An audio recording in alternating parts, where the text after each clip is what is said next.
Welcome to the Flowering Daydream podcast, where daydreams become reality. I'm your host, Sharlean Windus, and today I'm super excited. We have Rhonda McCrimmon on the podcast today, and she's in Scotland and I'm in Seattle, and I'm just so excited that technology allows us to come together and be able to share this conversation with you all.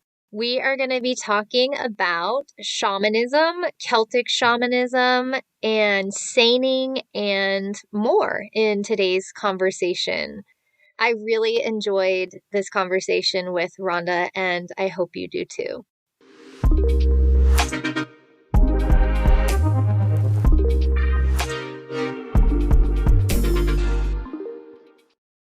So I'm really excited today on the Flowering Daydream podcast to have Rhonda McCrimmon. She's the founder and CEO of the Center for Shamanism, a shamanic practitioner, a teacher of the healing arts, and a podcaster on Shaman Talk, Shamanic Wisdom for the Modern World. Thank you, Rhonda, so much for taking time out of your schedule to be here with us today. I was so connected to your teachings. I really connected with the Celtic cultural reconnection that you were doing and the spiritual practices affiliated with that. So I'm just so thrilled that you're here today. So thank you.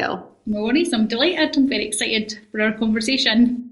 Well, let's just jump right in. So I'd just love to start with you sharing your story from the beginning. I saw that you used to be an accountant in business and consulting. So I would love you to share with our listeners how you got from there to becoming a shamanic practitioner and running the Center for Shamanism.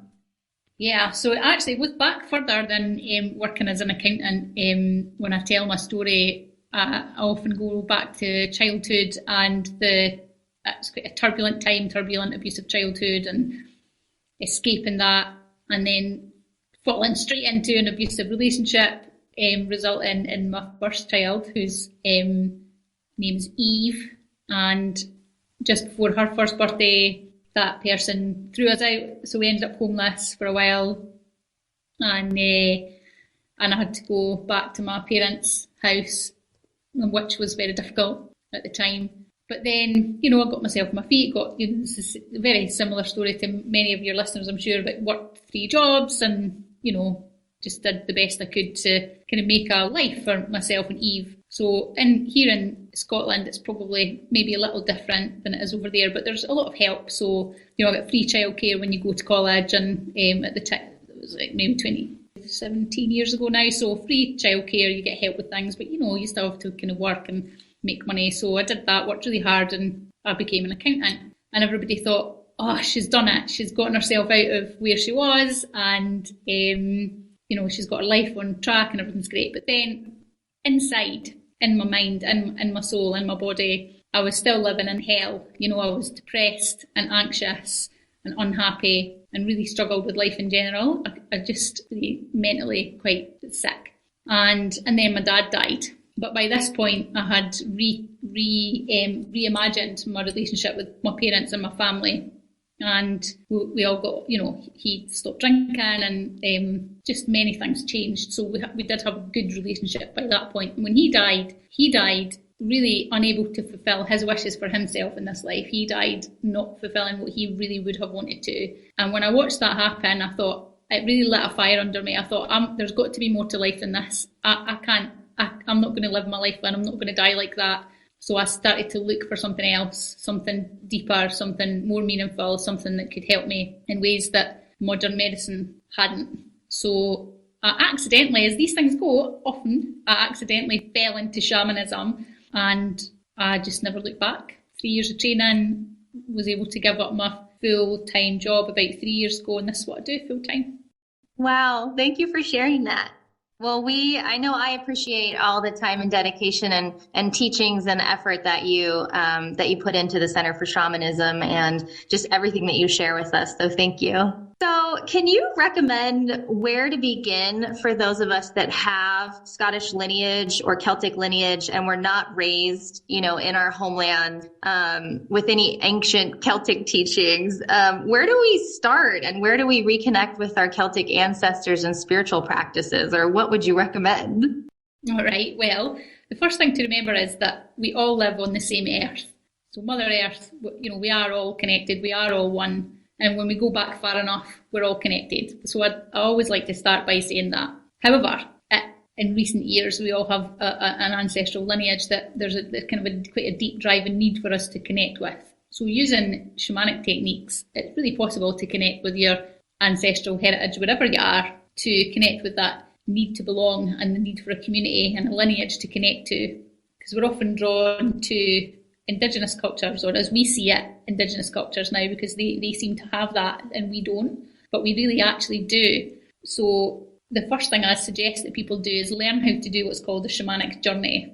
If you don't know what that is, there's a free workshop on my website that will show you how to do that safely and easily, and you can then learn how to move into an altered state of consciousness and connect with your ancestors. If you're not keen on connecting with your ancestors, because not everybody is, then you can connect with other ancestors or other Celtic lineages, and also connect with the lands that they inhabited and their ways. So that's the first thing I suggest people do when they're looking to reconnect, is to learn how to shamanic journey. I love how you explain things that we might more commonly know as spiritual references. For example, I learned in one of your teachings that the Celts did not have something they called a medicine wheel, but rather a map for the balanced human existence, which was founded in an ancient Irish manuscript. Can you tell us about the medicine wheel that we might know as the Native American medicine wheel, and how that differs from what the Celts have? Sure. So it's a pretty big subject, so I'll keep it as brief as I can. At the Centre for Shamanism, we do have a Celtic academic specialist, seer and shaman called Sam McLaren, who works with us, and she actually offers, there's another free training. We do a lot of free trainings. There's another free training on the Celtic medicine wheel, if you want to call it that, in our Facebook community group, so you can find it there. I do recommend you check that out. But in a nutshell, our Celtic ancestors, their beliefs and ways were trampled over by the Christian church, is what happened across the world. A lot of Indigenous practices, but they were really smart, so they hid their mythology and the stories of the time. So if you read the settling of the manor at Tara, it sounds very Christian in its base, but if you have a shamanic understanding of the four directions and the medicine wheel construct, then it's so blatantly obvious that that's there, and you can start to really pull out the different elements of that.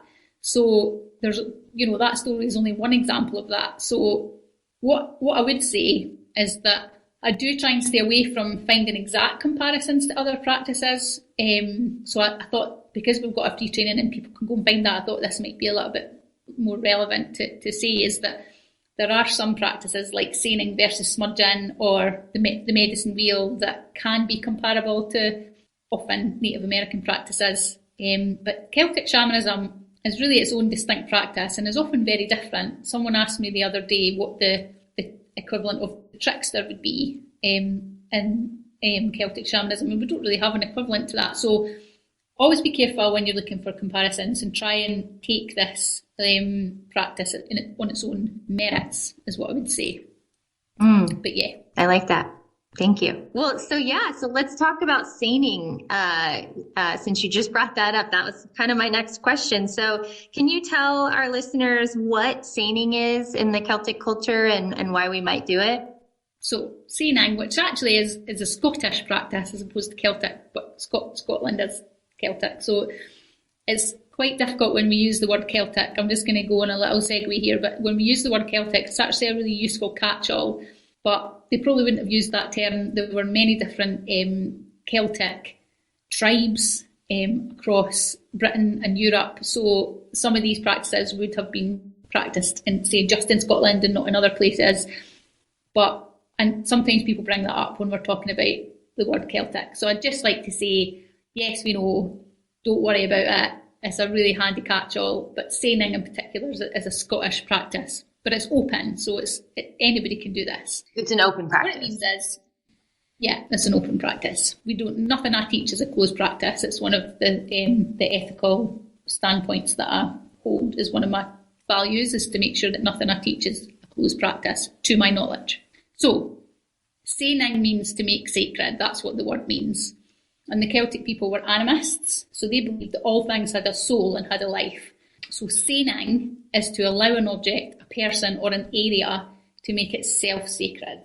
Rather than us doing it for that object or place or person can do it for themselves. So it's a lovely, humble way to interact with creating sacred space and to cleansing space as well. So if you want to do that, I can tell you how to do it super quick if you like. Yeah. So to sain, you can use smoke, you can use rattles, you can use any other object that you would normally use to clear a space or to make sacred space. And you can use, if you're burning herbs, then you can use things like mugwort or lavender, rose, that kind of thing. Really any herb works. When I did a TikTok on this, there were so many comments saying, what about this herb, what about this herb, what about this herb? This is a creative practice here, you know, this is something that is really important. Is just go with what feels right for you. Any herb works. So you can burn, you can rattle, and the intention is to make sacred. That's simply it. And there's a sign that goes with it. And we make a shape with your thumb. And it's called a cross quarter, which I don't know if we're recording this on Zoom, so I don't know if people can see it, but if you can't see it, look at the Scottish flag. She's taking her thumb and drawing an X in the air. Okay. So if you look at the Scottish flag, that is a cross quarter, that is the shape that I'm making, it's an X. And it doesn't matter what side you start on, but if you make that symbol over an object or in a room or over yourself or over someone else, with permission of course, that is the process of saining, is to make sacred. Wow, that's beautiful. Thank you. I love that it is such a creative process. So you did already say that, but can you talk about why Celtic shamanism is an open practice for people that don't have Celtic backgrounds? So Celtic shamanism, I guess, could be described as the indigenous practice of Britain, Ireland and Europe during the Iron Age. And there are not many surviving records from this time period, but what we do have is quite rich and quite clear. So I think it's also important to talk about the fact that I'm not exclusively a Celtic practitioner. I also work in a deeply creative way with my guides in what's known as co-creation. So I do weave these Celtic practices into my spiritual life, but I also work directly with my guides to receive knowledge and wisdom for my life and for my clients and students as well. So this pathway that is completely open to anyone from any lineage who wants to work in an animistic way, to be at one with nature, to be at one with the seasons and cycles. And what we teach at the centre is that there's no right or wrong way to this work, and we teach you how to create your own path. You know, perhaps you've got many lineages or you don't know what your ancestry is, so it really doesn't matter. The work of shamanism in all its forms is a birthright for every person on the planet. So I'm not going to go into the gatekeepers because I might be here all day. If we go back far enough, we all have indigenous roots.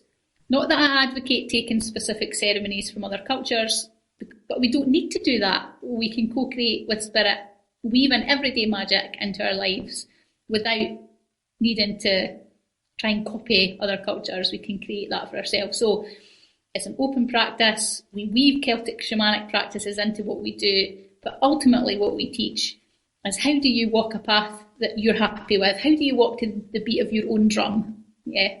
Yeah. That feels good in my heart.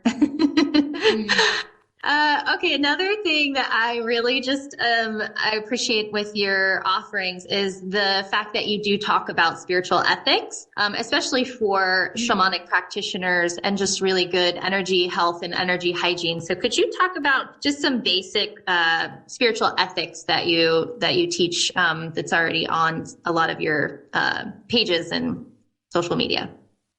Yeah, for sure. So I've got three things I think that I wanted to mention. So opening and closing. So this is for energy workers of any kind, actually. This can be true. I have clients who are herbalists. I have clients who are nurses. I have clients who are psychologists. This actually works for anybody. It's not just energy workers, but you know, opening and closing sacred space between every client is so important, as well as holding yourself energetically separate from your client. So what I see is many energy workers And anybody who works with people, they burn out through a lack of this really simple practice. So people give their own energy rather than drawing the energy in from the universe, rather than connecting to the divine and opening yourself up. In shamanism, it's called being the hollow bone. So rather than opening yourself up, moving yourself out of the way entirely and allowing that energy to flow through, you're going to burn out. You can't possibly give of yourself to another and hope to not burn out. So that's really important for good energetic health, opening and closing space and holding yourself separate from your client. The second one is actually a little bit more practical. So as a practitioner, I don't offer gift vouchers and I don't allow other people to book in friends and family. So I used to, but what would happen is these guys would come along, they'd no idea what shamanism even was, it would be awkward and a bit weird and they wouldn't get anything from it. It was a waste of my time, it was a waste of money, and it's because they didn't make the appointment. So what I would say is, this is for energy workers, more specifically, I really feel that making the appointment is energetically really important. Mm-hmm. So that's another thing to think about. That's a great one, yeah. Yeah. And then lastly, and most importantly, this is the one that I bang on about all the time, and this goes for every single person, not just people who are trained in energy work. Get permission. Work with consent. I see loads of well-meaning energy workers and just people in general who think they can heal others without telling them, or they can feel other people's pain or hear their thoughts or whatever. And usually it's under the guise of, oh, I'm an empath, I'm really empathetic, I can't help it, it's just the way I am. And that's rubbish. They get really angry because they're like, this isn't my fault, I can't help it. But there are so many ways to shut down this unethical practice without losing your abilities. You can go from being an enslaved empath, I have a podcast on this, by the way. You can go from being an enslaved empath, someone who's always at the mercy of their gifts, to being an empowered empath, who's somebody who can hold themselves clear and only work from a place of deep authenticity in the realm of consent. So it can be really hard, but I really think it's important to remember that when we work with energy, you're simply holding space and you allow others to heal themselves with the support of the divine. It's sacred work, and it's really not to be taken lightly. And it's not you that does it, and it's not me that does it. We just hold space. That's our job in the spiritual team, isn't it? It's just to be there holding space and creating the link.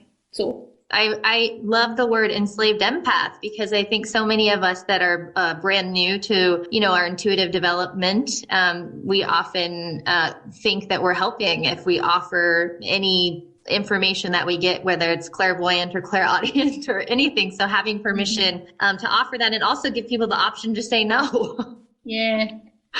And I think it really speaks to our culture's the saviour archetype in our culture, especially for women. A lot of the women I work with are really enslaved by this idea of being the saviour and being able to rush in and help people, and it really gives people this false sense of kind of helping and doing the right thing and being available. But actually it's a numbing technique, and it just stops you from looking at your own stuff, because you feel really good because you've been helping all these people, whether they want it or not. Oh, thank you so much. So, okay, this might be kind of a more advanced question for those who are already maybe introduced to shamanic journeying practices, but we learn a lot commonly from shamanic teachers about the three realms that we go to in the shamanic journey, the upper, the middle, the lower. But in the traditions that you teach, you talk about Imra. Emra. Can you explain what Emra is? Yeah. So Imra Imra means to sail across, literally in Gaelic, means to sail across. And it's how we reach the Celtic otherworld. So in Celtic tradition, we don't have three realms. We have one realm, which is the otherworld. And it's called Tir na Nog, or the Celtic otherworld, if you prefer. So what we do is you reach a lake, the side of a lake, and the lake is covered with mist or fog. And then you see a boat, and you notice what the boat looks like for you. And you spend time with the boat, and you ask permission, and you ask if the boat will carry you across the water. I've never heard it say no, by the way. You get in your boat. My boat is like a wooden rowing boat. That's what mine looks like. And it will take you, the boat will take you across the lake. And in the bottom of the boat, you'll see 3 coins. So you take the 3 gold coins and you leave them as an offering to the lake that you're sailing across. And always go with a trusted guide, so it doesn't change from the 3 realms. So when you get to the boat, you're with your guide or guides that you go with, and that'll take you across to the Celtic otherworlds. It's a great place for working with warrior aspects, with death, with the Celtic gods and goddesses. I was just doing a Samhain ceremony I don't know when this is going to go out, but recently, and we were working with death and Morrigan. So that's a really good kind of place to do that sort of work. I recommend for a first time is go and ask. Ask what the other world has for you. What can you learn? What can it show you? And then you'll be able to take it from there. Wow, I can feel the mist.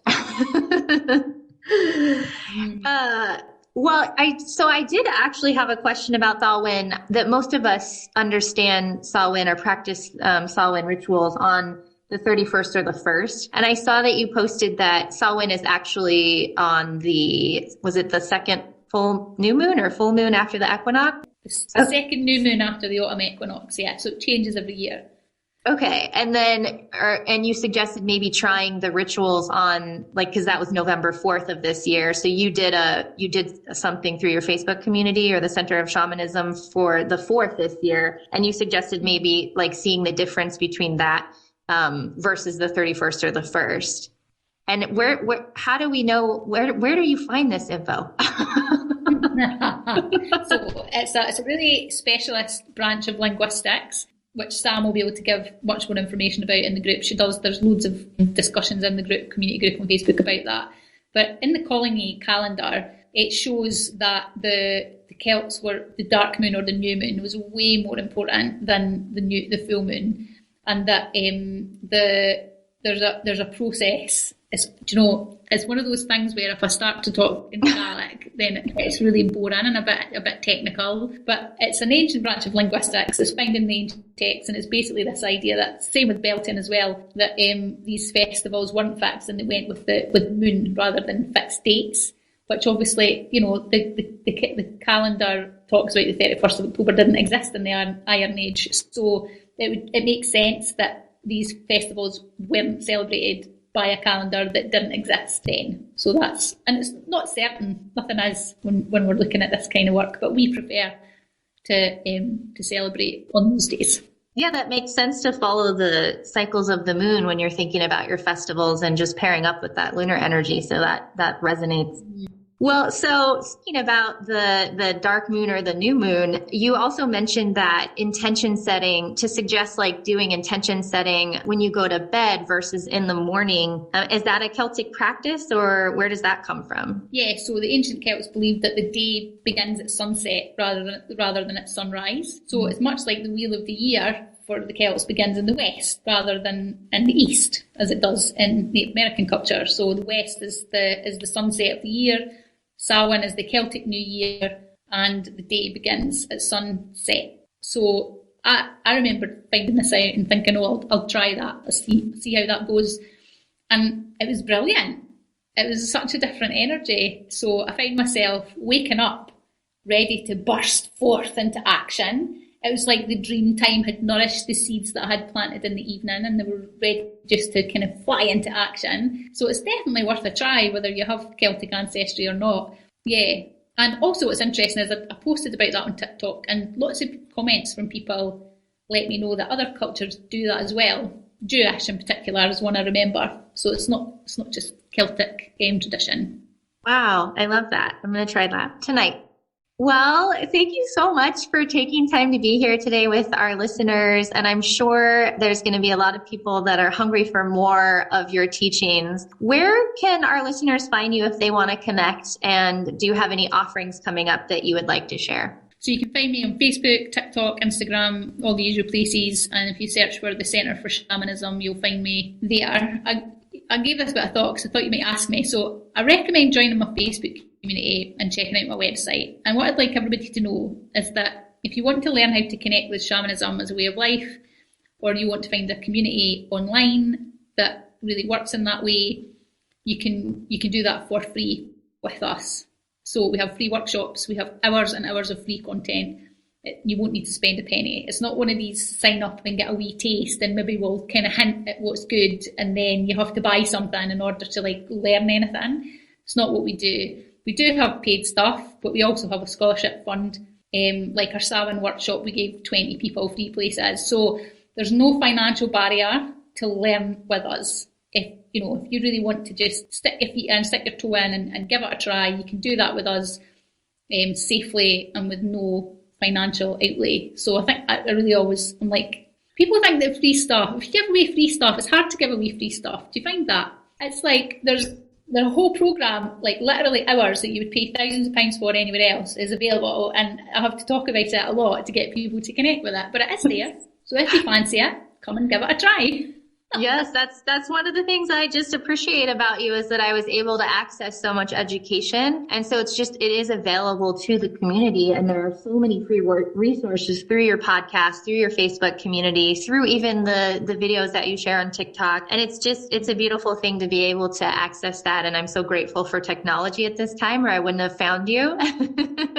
So thank you again for just all of your effort and teachings. And we have all of Rhonda's information in the show notes, so you'll be able to link to her Facebook and to the Center of Shamanism and everywhere else that you can find Rhonda. So thank you again, Rhonda. It's been lovely. Thank you so much.